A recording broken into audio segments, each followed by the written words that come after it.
Hello everyone, एक बार फिर से स्वागत है आपका आपके अपने चैनल निम्स यानी NEET nursing institute of medical science में। तो जैसा कि आपको पता है कि प्रारंभ सीरीज़ में हम पिछले 10 साल के PYQs देख रहे हैं और उसी में अगर हम आगे फ़िज़िक्स की बात करें तो फ़िज़िक्स में हमने काफ़ी सारे चैप्टर कंप्लीट कर लिए हैं। करीब करीब 6 चैप्टर्स कंप्लीट हो चुके हैं, जो कि है unit and dimension, motion in 1D, motion in 2D, laws of motion, work energy power and centre of mass and collision.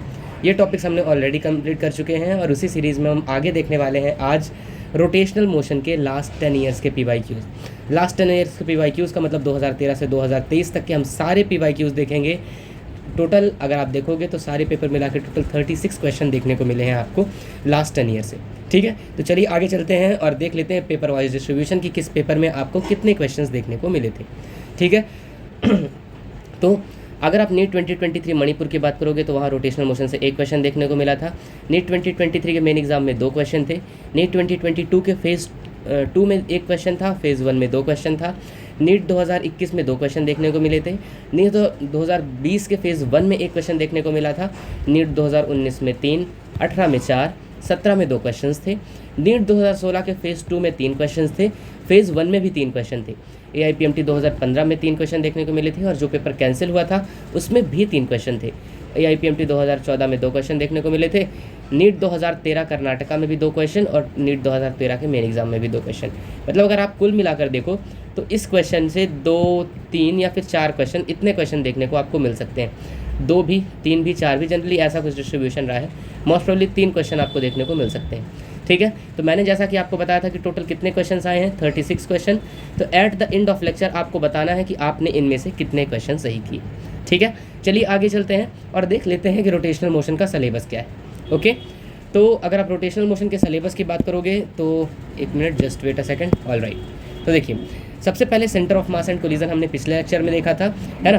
तो centre of mass of 2 particle system and centre of mass of a rigid body, ये चीज़ हम लोगों ने देख ली थी।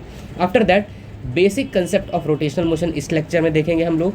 Movement of force, जिसे movement of force, torque, angular momentum, conservation of angular momentum and its application. इसके अलावा movement of inertia, radius of gyration, values of movement of inertia for simple geometrical objects, parallel and perpendicular axis theorem and their applications, equilibrium of rigid body rotation and equation of rotational motion, comparison of linear and rotational motion, ये सब चीज़ें हैं। तो आपको कोई topic ऐसा है जो रिमूव दिख रहा है? बिल्कुल, एक टॉपिक है जो इस साल नहीं देखने को मिल रहा है और वो है रोलिंग मोशन। ठीक है, तो अगर रोलिंग मोशन यहाँ पर देखने को नहीं मिल रहा है तो हम ऐसा करेंगे कि जो भी चीज़ें हमसे, जो भी क्वेश्चन हमें रोलिंग मोशन से रिलेटेड देखेगा अभी के लिए हम वो स्किप कर देंगे, क्योंकि इतने कम दिनों में हमें वो टॉपिक्स देखने की तो बिल्कुल ज़रूरत नहीं है जो इस साल सिलेबस में नहीं है। ठीक है, आगे चलते हैं और इसी के साथ स्टार्ट करते हैं अपना पहला चैप्टर, जो कि आया हमारा नीट 2023 के मणिपुर में। क्या करना है आपको वीडियो को पॉज करना है, क्वेश्चन को खुद से सॉल्व करना है और उसके बाद ही वीडियो सॉल्यूशन देखना है। होपफुली आपने वीडियो को पॉज करके क्वेश्चन को सॉल्व किया होगा। चलिए देखते हैं क्या कह रहा है क्वेश्चन कह रहा है a constant torque of 100 newton into metre turn a wheel of movement of inertia 300 kg into metre square about an axis passing through its centre starting from rest its angular velocity after 3 second. मतलब आपको angular velocity की value बतानी है। ठीक है, constant torque मतलब tau की value आपको कितनी दी गई है? टाउ की वैल्यू दी गई है 100 न्यूटन इंटू मीटर। आगे सॉल्व करते हैं। उसका मोमेंट ऑफ इनर्शिया कितना है इस व्हील का? मोमेंट ऑफ इनर्शिया की वैल्यू दी गई है आपको 300 kg इंटू मीटर स्क्वायर। आगे सॉल्व करते हैं। उसके बाद about an axis passing through its centre, मतलब अगर ये व्हील है तो किस एक्सिस के अलोंग निकालना है? ये एक्सिस जो सेंटर से पास हो रही है और परपेंडिकुलर है, इस एक्सिस के अलोंग आपको निकालना है। ठीक है, स्टार्टिंग फ्रॉम रेस्ट से स्टार्ट कर रहा है, मतलब इनिशियल एंगुलर वेलोसिटी कितनी है इसकी? 0। फाइनल एंगुलर वेलोसिटी निकालनी है और कितने सेकंड में निकालनी है? t = 3 सेकंड में आपको निकालना है। ठीक है, तो हम लोग इसे आगे सॉल्व करते हैं। आपको पता है कि आपको यहाँ पर फाइनल एंगुलर वेलोसिटी निकालने के लिए बोल रहा है। हमने गिवन वैल्यूज़ यहाँ पर लिख ली हैं। आगे सॉल्व करते हैं। देखिए, तो देखिए होता क्या है कि आपको पता है टाउ = क्या होता है? टाउ = हो जाता है I इंटू अल्फ़ा। हमें टाउ की वैल्यू गिवन है, I की वैल्यू गिवन है, तो हम इसी तरह अल्फ़ा की वैल्यू भी निकाल लेंगे। आगे सॉल्व करें। ओके, तो अल्फ़ा = क्या हो जाएगा? अल्फ़ा = हो जाएगा आपका टाउ अपॉन I। टाउ की वैल्यू क्वेश्चन में कितनी दी गई थी? वो शायद दी गई थी 100 न्यूटन इंटू मीटर और I की वैल्यू कितनी है? 300 kg इंटू मीटर स्क्वायर। तो हम लोग लिख देंगे 100 अपॉन ऑफ 300। तो कितनी आ जाएगी अल्फ़ा की वैल्यू? अल्फ़ा की वैल्यू आ जाएगी 1/3 radian per second square. 1/3 radian per second square is the value of alpha. तो अगर आपने अल्फ़ा निकाल लिया है तो अब तो आपको एक इक्वेशन लगाना पड़ेगा। कौन सा इक्वेशन लगेगा रोटेशनल मोशन का? जिससे आपको फाइनल एंगुलर वेलोसिटी मिल जाए। तो आपके पास जो गिवन वैल्यू है उसके अकॉर्डिंग हम first equation of rotational motion लगाएंगे, जो कि है omega final is equals to omega initial plus alpha t. यही इक्वेशन लगाएंगे। चलिए आगे सॉल्व करते हैं। ओमेगा फाइनल की वैल्यू तो आपको निकालनी है। ओमेगा इनिशियल की वैल्यू कितनी दी गिवन है क्वेश्चन में? 0, ये गिवन है। आगे चलते हैं। अल्फ़ा की वैल्यू आपने कितनी निकाली? 1/3, और टाइम पीरियड कितना है आपको? 3 सेकंड्स। तो फाइनल एंगुलर वेलोसिटी आपकी कितनी निकल के आ रही है? फाइनल एंगुलर वेलोसिटी निकल के आ रही है आपकी 1 रेडियन पर सेकेंड। क्या निकल के आ रही है? वो निकल के आ रही है आपकी 1 रेडियन पर सेकेंड। तो देखिए ऐसा किसी ऑप्शन में दिया गया है? बिल्कुल दिया गया है ये आपके ऑप्शन नंबर ए में, जो कि आपका करेक्ट ऑप्शन हो जाएगा। होपफुली ये क्वेश्चन आपको प्रॉपर्ली समझ आ गया होगा। नीट 2023 मणिपुर का ये क्वेश्चन है और आप इसका स्क्रीनशॉट भी ले सकते हो। ठीक है, होपफुली आपने इसका स्क्रीनशॉट ले लिया होगा। और इसके साथ ही हम चलते हैं नेक्स्ट क्वेश्चन की ओर, जो कि आया है हमारा नीट 2023 में। क्या कह रहा है? Question is the ratio of radius of gyration of solid sphere of mass m and radius r about its own axis to the radius of gyration of thin hollow sphere of same mass and radius about its axis, है ना। तो यहाँ पर दो object दिए गए हैं। कौन कौन से दो ऑब्जेक्ट हैं? एक तो है सॉलिड स्फीयर और दूसरा है आपका थिन हॉलो स्फीयर। ठीक है, आपको दोनों को ratio of radius of gyration निकालना है। रेडियस ऑफ गायरेशन का रेशियो निकालना है इन दोनों ही ऑब्जेक्ट के लिए, जब दोनों का मास और रेडियस सेम हो। ठीक है, तो रेडियस ऑफ गायरेशन का फॉर्मूला क्या होता है? देखिए होता क्या है कि आपको पता है I इज इक्वल्स टू होता है mk square, where k is radius of gyration, I is moment of inertia and m is mass of object. तो k इज इक्वल्स टू क्या निकलेगा? k इज इक्वल्स टू निकलेगा under root of I upon of m निकलेगा। एक चीज़ और आपको पता है कि जो आपका m है वो दोनों के लिए कांस्टेंट है। आपको यहाँ पर साफ साफ बोला गया है कि सेम मास है और सेम रेडियस है ना सेम। तो आपको m तो यहाँ से पहले ही हटा देना है। अगर आप m हटा दोगे, just wait a second, okay. तो जब हमने क्या हटा दिया? m को हटा दिया। तो आप ये कह सकते हो ना कि k is directly proportional to under root of I। आ गया? तो आपको दोनों के k का ही तो रेशियो निकालना है। तो चलिए निकाल देते हैं। आप रखोगे यहाँ पे k1 upon k2 is equals to under root of I1 upon I2, under root of I1 upon of I2। Okay, तो क्या हो जाएगा? देखिए अंडर रूट ऑफ I1 पहला है आपका सॉलिड स्फीयर और दूसरा है आपका हॉलो स्फीयर, है ना। तो सॉलिड स्फीयर के लिए I की वैल्यू क्या हो जाती है? I की वैल्यू हो जाती है 2/5 mr²। वहीं जो हॉलो स्फीयर है उसके लिए क्या हो जाती है? वो हो जाती है 2/3 mr²। ठीक है, अब आपको एक चीज़ पता है कि दोनों का मास और रेडियस सेम है, तो mr² कट जाएगा, ये 2 से आपका 2 भी कट जाएगा। तो जो वैल्यू आपकी निकल के आएगी वो निकल के आ जाएगी ओके 5 आ जाएगा नीचे और 3 चला जाएगा ऊपर, तो 3/5। तो क्या रेशियो निकल के आया? जो रेशियो निकल के आएगा वो निकल के आएगा √3 रेशियो √5। √3 रेशियो √5 किस ऑप्शन में दिया गया है? ये आपके दिया गया है ऑप्शन नंबर डी में, जो कि आपका करेक्ट ऑप्शन हो जाएगा। ठीक है, इस क्वेश्चन का भी आप स्क्रीनशॉट ले सकते हो। ये क्वेश्चन है नीट 2023 का। ठीक है, होपफुली इस क्वेश्चन का भी स्क्रीनशॉट आपने प्रॉपर्ली ले लिया होगा। चलते हैं अगले क्वेश्चन की ओर, जो कि आया है फिर से नीट 2023 में। क्या कह रहा है क्वेश्चन? क्वेश्चन कहता है and the angular acceleration of a body moving along the circumference of the circle. ठीक है, तो मान लीजिए कि कोई बॉडी है वो सर्कुलर मोशन कर रही है, ये उसका सेंटर है। ठीक है, और वो बॉडी जो है वो सर्कमफेरेंस के अलॉन्ग मूव कर रही है। सर्कमफेरेंस के अलॉन्ग मूव कर रही है मतलब यहाँ से मूव कर रही है। तो अगर वो ऐसा मूव कर रही है तो आपको पता है कि अगर मूवमेंट उसका क्लॉकवाइज है, सॉरी एंटी क्लॉकवाइज, अगर मूवमेंट इसका एंटी क्लॉकवाइज है तो जो आपका एंगुलर एक्सेलरेशन की वैल्यू होगी वो होगी आउटसाइड द स्क्रीन, मेरी तरफ से स्क्रीन के बाहर साइड या फिर आपकी प्लेन ऑफ पेपर के बाहर साइड। अगर वो क्लॉकवाइज मोशन कर रही है तो क्लॉकवाइज मोशन के लिए उसके एंगुलर किसी भी angular velocity, angular acceleration, angular displacement, किसी भी एंगुलर टर्म के लिए उसकी value into the plane of paper होगी। समझ पा रहे हो आप? तो अगर वो मैं इधर लिख भी देता हूँ कि अगर वो क्लॉकवाइज मूव कर रही है तो क्लॉकवाइज मूव कर रही है तो into the plane of paper, into plane of paper, into plane of paper. और अगर वो एंटी क्लॉकवाइज मूव कर रही है तो वो क्या हो जाएगा? वो हो जाएगा out of paper, out of plane of paper, out of plane of paper. ठीक है, तो अब देखिए यहाँ पर क्या ऑप्शन में दिया गया है, along the radius toward the centre, radius से सेंटर की तरफ है, बिल्कुल नहीं। आगे देखते हैं, आगे क्या बोला गया है, along the tangents to its position, क्या टेंजेंट के अलोंग है, बिल्कुल नहीं। आगे along the axis of rotation, बिल्कुल एक्सिस के अलोंग, रोटेशन के अलोंग है, या तो अंदर साइड या तो बाहर साइड। अब इन्होंने ये स्पेसिफाई नहीं किया गया है कि क्लॉकवाइज या एंटी क्लॉकवाइज, तो आप इतने में ही कह दोगे हाँ एक्सिस ऑफ रोटेशन की तरफ है, या तो एंटी क्लॉकवाइज, अगर एंटी क्लॉकवाइज होगा तो out of plane of paper, अगर क्लॉकवाइज होगा तो into the plane of paper. और चौथा ऑप्शन है along the radius away from centre, ये ऑप्शन भी बिल्कुल नहीं होगा। तो कौन सा करेक्ट ऑप्शन हो गया, आपका option number C correct option हो गया। होपफुली आपने खुद से भी सॉल्व कर लिया होगा और अभी तक स्क्रीनशॉट भी ले लिया होगा। चलते हैं अगले क्वेश्चन की ओर, जो कि आया है आपका नीट 2022 के फेज 2 में। क्या कह रहा है question, an energy of 848 joule is spent in increasing the speed of flywheel from 60 rotation per minute to 360 rotation per minute। कितनी एनर्जी स्पेंड की गई, 484 जूल स्पेंड की गई किसी भी फ्लाई व्हील की स्पीड 60 रोटेशन पर मिनट से 360 रोटेशन पर मिनट करने में। The moment of inertia of the fly wheel यहाँ पर आपको निकालना है। ठीक है, यहाँ पर एनर्जी की बात की गई है और आपको पता है कि यहाँ पर मोमेंट ऑफ इनर्शिया निकालना है। आपको एक चीज़ तो बहुत अच्छे से पता है, क्या, वर्क एनर्जी थ्योरम यहाँ पे लगेगा। और वर्क एनर्जी थ्योरम कहता है कि work done is equal to change in kinetic energy. Change in kinetic energy की वैल्यू ही तो यहाँ पे दी गई है ना। और आपको एक चीज़ और पता है कि work done is equal to क्या हो जाता है, 1/2 into I into omega square, ये रोटेशनल मोशन का वर्क डन होता है। ठीक है, तो चलिए लिख देते हैं वैल्यू। काइनेटिक एनर्जी चेंज की वैल्यू कितनी थी, वो थी 484 थी, नॉट 384, 484 जूल।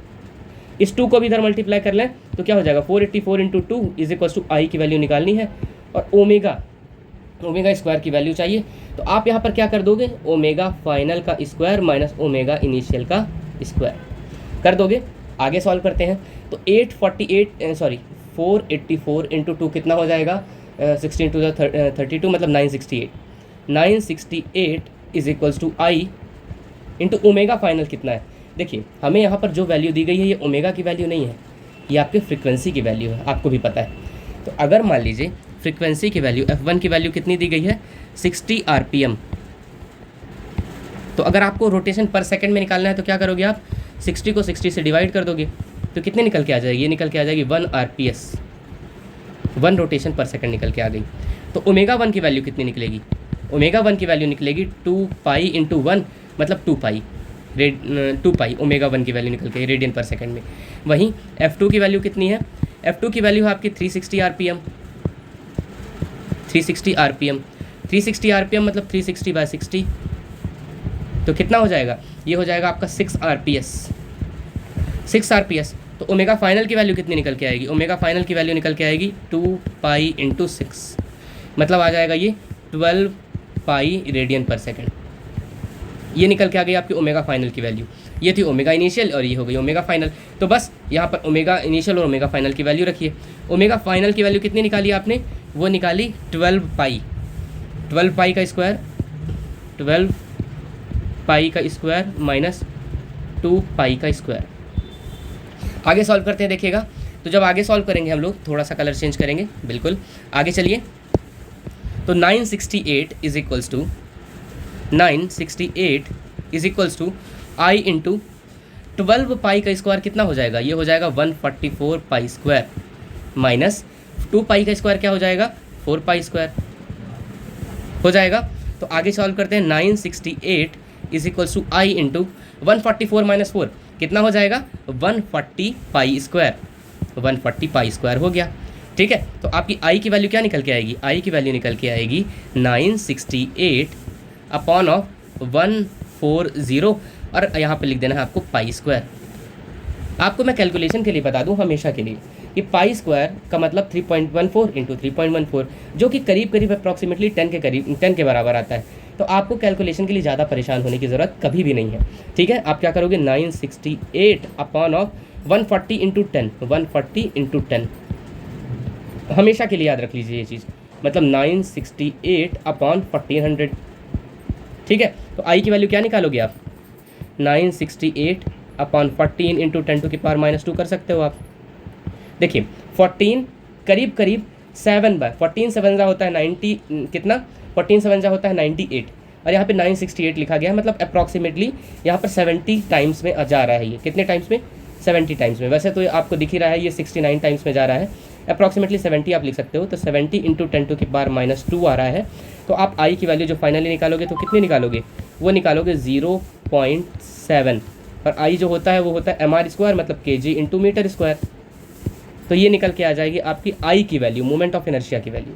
ठीक है, आई की वैल्यू किधर क्या निकली हुई है? 0.7 kg इंटू मीटर स्क्वायर, जो कि दिया गया है आपके ऑप्शन नंबर बी में।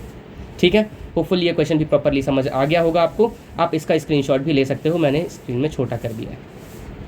ठीक है, होपफुली आपने इस क्वेश्चन का भी स्क्रीनशॉट ले लिया होगा। इसके साथ ही चलते हैं अगले क्वेश्चन की तरफ, जो कि है हमारा 5th क्वेश्चन, और आया हुआ है हमारे नीट 2022 के फेज़ 1 में। कौन सा क्वेश्चन है? Question number 5। क्या कहता है question? The angular speed of a flywheel moving with uniform angular acceleration changes from 1200 RPM to 3120 RPM in 16 second. Then angular acceleration in radian per second. आपके पास ऐसा बोला गया है कि आपको angular speed of flywheel moving with uniform angular, okay ठीक है, एंगुलर स्पीड में इतना चेंज देखने को मिल रहा है 1200 RPM से लेके 3120 RPM तक 16 सेकंड में। तो आपको बताना है कि एंगुलर एक्सेलरेशन कितना होगा। ऐसा इन्होंने कह दिया है कि हाँ यूनिफॉर्म है, वो कांस्टेंट है। अगर कांस्टेंट है तो यूनिफॉर्म एंगुलर एक्सेलरेशन वाला कॉन्सेप्ट लग जाएगा, मतलब इक्वेशन जो है रोटेशनल मोशन के वो लग जाएंगे आपके। चलिए काम करते हैं, पहले एंगुलर वेलोसिटी निकाल लेते हैं। और हमें वैल्यू किसकी दी है? फ्रीक्वेंसी की। फ्रीक्वेंसी 1 कितनी दी गई है? 1200 RPM। 1200 RPM का मतलब क्या हो जाएगा? 1200/60 RPS। 1200/60 RPS। एक जीरो से आपका एक जीरो कटा तो कितना आ गया? वो निकल के आ गया 20 RPS। कितना निकला? 20 RPS। तो ω1 की वैल्यू निकालते हैं, तो 2 पाई इंटू 20 मतलब 40 पाई RPS आ गया। 40 पाई RPS आ गया, 40 पाई RPS। चलते हैं F2 की तरफ। वो कितना दिया गया है? वो दिया गया है 3120 RPM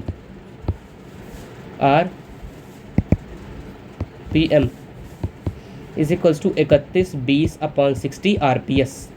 ये जीरो से आपका जीरो कटा, 6 को चलिए कट करते हैं, तो 6 5 जा आ जाएगा हमारा 30, और 1 2 मतलब 6 2 जा 52 आ जाएगा हमारा कितना?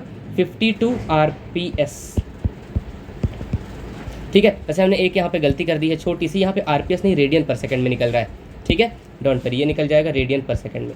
आगे चलते हैं, तो F2 की वैल्यू तो आपको मिल गई, तो आप इसी के साथ निकाल ली ω2 की वैल्यू।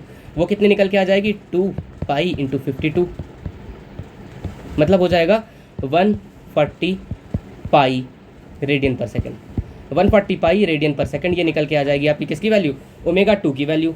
तो आगे सॉल्व करते हैं, तो आपने ω1 की वैल्यू निकाल ली, ω2 की वैल्यू निकाल ली, तो अब आपको क्या निकालना है? Angular acceleration. तो कौन सा ऐसा इक्वेशन है जो ω1 ω2 टाइम पीरियड से एंगुलर एक्सेलरेशन निकालेगा? वो हो जाएगा आपका फर्स्ट इक्वेशन। क्या कहता है फर्स्ट इक्वेशन? फर्स्ट इक्वेशन कहता है omega final is equals to omega initial plus alpha t. आसान सा है, आपको किसकी वैल्यू निकालनी है? अल्फा की वैल्यू। तो आपकी alpha t is equals to कितना हो जाएगा? Omega final minus omega initial. Omega final कितना है? वो है आपका 140, मैं 104 लिखना था, यहाँ पे एक और गलती हुई है, डोंट वरी। ठीक है, क्या है? 104 पाई। ओके, तो ये हो जाएगा 104 पाई माइनस कितना था? 40 पाई माइनस 40 पाई। आगे सॉल्व करते हैं, तो अल्फा इंटू टाइम पीरियड कितना है? टाइम पीरियड है आपका 16 इज इक्वल्स टू हो जाएगा 104 पाई माइनस 40 पाई। वो किसके बराबर हो जाएगा? वो हो जाएगा आपके इज इक्वल्स टू 64 पाई। 64 पाई के बराबर वो हो जाएगा। ठीक है, जस्ट वेट। ओके, 64 पाई, तो अल्फा की वैल्यू कितनी आ जाएगी? 64 पाई अपॉन 16, जो कि हो जाएगा आपका 4 पाई के बराबर। 4 पाई रेडियन पर सेकंड स्क्वायर, 4 पाई रेडियन पर सेकंड स्क्वायर। तो 4 पाई देखिए आपके किस ऑप्शन में दिया गया है? वो दिया गया आपके ऑप्शन नंबर सेकंड में, जो कि बिल्कुल करेक्ट ऑप्शन है आपका ऑप्शन नंबर बी। ठीक है, आप इस क्वेश्चन का भी स्क्रीनशॉट ले सकते हो। ओके, सो होपफुली आपने इस क्वेश्चन का भी स्क्रीनशॉट ले लिया होगा। इसके साथ ही चलते हैं अगले क्वेश्चन की तरफ, जो कि हमारा आया हुआ है फिर से नीट 2022 के फेज़ 1 में, है ना। रोटेशनल मोशन से काफ़ी क्वेश्चंस देखने को मिलते हैं, इसलिए इस चैप्टर को आपको अच्छे से तैयार करके जाना है। ठीक है, चलते हैं। देखिए, ये हमारा है टोटल क्वेश्चन नंबर 6। क्या कहता है क्वेश्चन? क्वेश्चन कहता है कि the ratio of radius of gyration of thin uniform disc about an axis passing through its centre and normal to the plane to the radius of gyration of disc about its diameter, है ना। मतलब दोनों ही disc ही है। अगर आपकी मान लीजिए एक डिस्क है, पहली तो एक एक्सिस जो कि उसके परपेंडिकुलर जा रही है सेंटर से, और दूसरी एक ऐसी एक्सिस जो कि कुछ जा रही है ऐसे, मतलब उसके डायमीटर के अलॉन्ग। इन दो एक्सिस के लिए आपको रेडियस ऑफ गायरेशन की वैल्यू निकालनी है, ठीक है। चलिए सॉल्व करते हैं। तो कैसे सॉल्व करोगे आप, मतलब आपको निकालनी है K1/K2 की वैल्यू। मैंने पहले ही बताया I इज इक्वल टू क्या होता है, mk²। m है मास, k है रेडियस ऑफ गायरेशन, और I है आपका मोमेंट ऑफ इनर्शिया। तो k इज इक्वल टू निकल के आता है √I/m। आपसे क्वेश्चन में पहले ही बोल दिया जाता है कि आपकी मास और रेडियस सेम है। क्यों? क्योंकि सेम डिस्क है ना, दोनों के लिए सिर्फ एक्सिस चेंज करी गई है, बाकी उन दोनों का मास और रेडियस सेम है। तो अगर मास सेम है तो आप ऐसा कह सकते हो कि k is directly proportional to √I। k is directly proportional to √I। तो आप इसके साथ ये भी लिख सकते हो ना कि K1/K2 is equals to √I1/I2। I1 की वैल्यू क्या होगी, तो आपको पता है कि I along the centre for disc is equals to निकल के आता है mr²/2। वहीं I along the diameter is equals to निकल के आता है mr²/4। ठीक है, तो चलिए रखते हैं वैल्यू यहाँ पे। अब हम लोग दोबारा से लिख लेते हैं K1/K2 इज इक्वल्स टू, यहाँ पर लिख देंगे हम लोग mr²/2 और नीचे लिख लेंगे mr²/4। ठीक है, तो हमारा ये 2 आ जाएगा नीचे, 4 चला जाएगा ऊपर, mr² तो खुद से ही कट जाएगा। चलिए काट देते हैं। तो mr² से mr² कट गया, 4 चला गया ऊपर, 2 चला गया नीचे। तो K1/K2 इज इक्वल टू क्या निकल के आ गया, वो निकल के आ गया √2/1, मतलब कि √2:1। √2:1 कहाँ पर दिया गया है, ये दिया गया आपके ऑप्शन नंबर बी में, जो कि बिल्कुल करेक्ट ऑप्शन हो जाएगा आपका इस क्वेश्चन का। ठीक है, होपफुली ये क्वेश्चन भी प्रॉपरली आपने लिख लिया होगा। ठीक है, और इसका स्क्रीनशॉट भी ले लिया होगा। चलते हैं अगले क्वेश्चन की तरफ, जो कि आया हमारा फिर से नीट 2021 के। ठीक है, नीट 2021 का अगला क्वेश्चन है। चलिए देखते हैं क्वेश्चन क्या बोल रहा है। From a circular ring of mass m and radius r, an arc corresponding to 90 degree of a sector, 90 degree to a sector is removed. The moment of inertia of remaining part of ring about an axis passing through the center of the ring and perpendicular to the plane of ring is k times mr square. Then value of k is, मतलब ऐसा कुछ बोल रहा है कि आपके पास एक circular ring है। कैसी रिंग है? Circular ring. सर्कुलर रिंग से जो एक्सिस सेंटर से पास हो रही है, इस सर्कुलर रिंग का मास उस दिया गया है, मास m है, रेडियस r है। आगे देखते हैं, an arc corresponding to 90 degree sector is remove. मतलब मान लीजिए कि मैं इसे 4 पार्ट में डिवाइड कर दे रहा हूँ, तो आपका ये जो 90 डिग्री सेक्टर वाला आर्क है, वैसे तो रिंग है तो इसमें बल्क की तो कोई बात ही नहीं होगी। कौन सा आर्क रिमूव किया गया है? एक आर्क रिमूव कर दिया गया। मैं इसे थोड़ी सी ओवरलैप करने की कोशिश करता हूँ, ये वाला पार्ट रिमूव कर दिया गया है, ऐसा बोल रहा है। The moment of inertia of remaining part of the ring about an axis passing through centre. तो अब जब रिमेनिंग रिंग बची है, मतलब जो अब सिर्फ ऑरेंज से दिख रही है, ये वाली, इस वाले पार्ट का सेंटर से अगर आप एक एक्सिस पास करो तो उसके लिए moment of inertia k times of हो जाएगा mr स्क्वायर के। तो आपको k की वैल्यू बतानी है। ठीक है, आपको पता है कि moment of inertia of ring क्या हो जाती है, अगर वो एक्सिस सेंटर से जा रही हो तो वो हो जाती है mr स्क्वायर। ठीक है, और ऐसा मानना है आपको कि अब रिमेनिंग जो है वो है आपकी k इंटू mr स्क्वायर। तो आपको इस k की वैल्यू इस क्वेश्चन में बतानी है। ठीक है, आगे सॉल्व करें। तो देखिए, सबसे पहले जब आपने ये 1/4 पार्ट रिमूव कर दिया होगा, मतलब 90 डिग्री का सेक्टर रिमूव कर दिया होगा, तो मास भी चेंज हुआ होगा। तो अब मास कितना बचा है? शुरुआत में मास था m और आपने m/4 रिमूव कर दिया, 1/4 रिमूव कर दिया, तो अब आपका मास बचा है 3m/4। इसमें तो कोई डाउट नहीं होगा आपको, कितना मास बचा है? 3m/4। ये रिमेनिंग मास है आपका, है ना। तो आगे सॉल्व करते हैं। देखिए तो क्या हो जाएगा, आपको पता है कि I is equal to mr square है। I इज इक्वल टू कितना होता है? mr square. I dash is equal to कितना हो जाएगा? I dash is equal to m dash into, वो आपको पता है कि अब भी जो एक्सिस है वो सेम है। एक्सिस सेम है तो अब भी आप उसका रेडियस उतना ही लिखोगे, क्योंकि जिस पार्ट का मोमेंट ऑफ इनर्शिया आपको निकालना है उसकी दूरी अब भी आ रही है। m डैश की वैल्यू कितनी आ गई? वो आ गई आपकी 3m/4 इंटू आर की वैल्यू तो r स्क्वायर ही है। तो I डैश जो निकल के आया आपका वो अब भी हो जाएगा 3/4 mr स्क्वायर। और 3/4 जो है यही तो आपका k के इक्वल है। तो k की वैल्यू जो निकल के आ गई वो निकल के आ गई 3/4। के की वैल्यू 3/4 जो कि दिया गया है आपके ऑप्शन नंबर बी में। तो करेक्ट ऑप्शन हो जाएगा आपका ऑप्शन नंबर बी, नीट 2021 का ये क्वेश्चन। ठीक है, होपफुली ये क्वेश्चन आपको प्रॉपरली समझ आ गया होगा और आपने अभी तक स्क्रीनशॉट भी ले लिया होगा। चलते हैं अगले क्वेश्चन की तरफ। ये हमारा था क्वेश्चन नंबर 7। आगे चलते हैं। इसके बाद अगला क्वेश्चन है हमारा क्वेश्चन नंबर 8 और ये भी आया हमारा नीट 2021 में। क्या कह रहा है क्वेश्चन? क्वेश्चन ये कह रहा है कि a uniform rod of length 200 centimetre and mass 500 gram is balanced on a wedge placed at 40 centimetre mark. ठीक है, आगे a mass 2 kg is suspended from the rod at 20 centimetre. Okay, 20 centimetre पर रखा है आपका रॉड। देखिए यहाँ पर इन्होंने इसे 0 माना है। कितना माना है? 0। इसके बाद ये 0 से 20 सेंटीमीटर की डिस्टेंस है, ये 0 से 40 सेंटीमीटर की डिस्टेंस है। ठीक है, और आगे ये 0 से 160 सेंटीमीटर की डिस्टेंस है। इस रिस्पेक्ट में ये बात कर रहे हैं। होपफुली अब समझ आ गया होगा आपको। अ uniform rod of length 200 centimetre, और पूरी लेंथ कितनी है? पूरी लेंथ है आपकी 200 सेंटीमीटर। ठीक है, तो वही चीज़ है। Uniform rod of length 200 centimetre and mass 500 gram is balanced on a wedge placed at 40 centimetre mark. A mass 2 kg is suspended from the 20 centimeter and another mass m is suspended from rod at 160 centimeter mark as shown in figure. Find the value of m such that rod in equilibrium. तो अगर ये बात कर रहा है कि rod equilibrium पे है, तो इक्विलिब्रियम के लिए tau clockwise is equal to tau anti clockwise हो जाएगा। मेरी बात समझ रहे हो? अगर बोल रहा है कि इक्विलिब्रियम में है, इक्विलिब्रियम में है मतलब आपका जितना टॉर्क इसे क्लॉकवाइज घुमाना चाह रहा है उतना ही टॉर्क इसे एंटी क्लॉकवाइज भी घुमाना चाहेगा, है ना? सही बात। ठीक है, तो अगर हम क्लॉकवाइज की बात करें तो क्लॉकवाइज कौन घुमा रहा है? ये वाला मास इसे क्लॉकवाइज घुमाना चाह रहा होगा, साथ में इस वेज का जो मास इधर साइड है वो भी उसे क्लॉकवाइज घुमाना चाह रहा होगा। ठीक है, तो फिलहाल हम बात करते हैं किसकी? अभी हम लोग बात कर रहे हैं क्लॉकवाइज की। एंटी क्लॉकवाइज की बात करें तो ये 2 kg मास इसे एंटी क्लॉकवाइज घुमाना चाह रहा होगा, और जो बचा हुआ रिमेनिंग मास इधर साइड है वो भी इसे एंटी क्लॉकवाइज घुमाना चाह रहा होगा। ठीक है, सॉल्व करते हैं इसे। तो आपको पता है कि tau clockwise is equals to क्या लिखोगे आप? तो tau clockwise is equals to ये पूरा वेज मतलब 0.5 g इंटू 60। मैंने 60 क्यों लिखा? आपको पता है कि ये पूरा रॉड है 200 सेंटीमीटर का। मैं कलर चेंज करके लिखता हूँ तो आप ज़्यादा अच्छे से समझ पाओगे।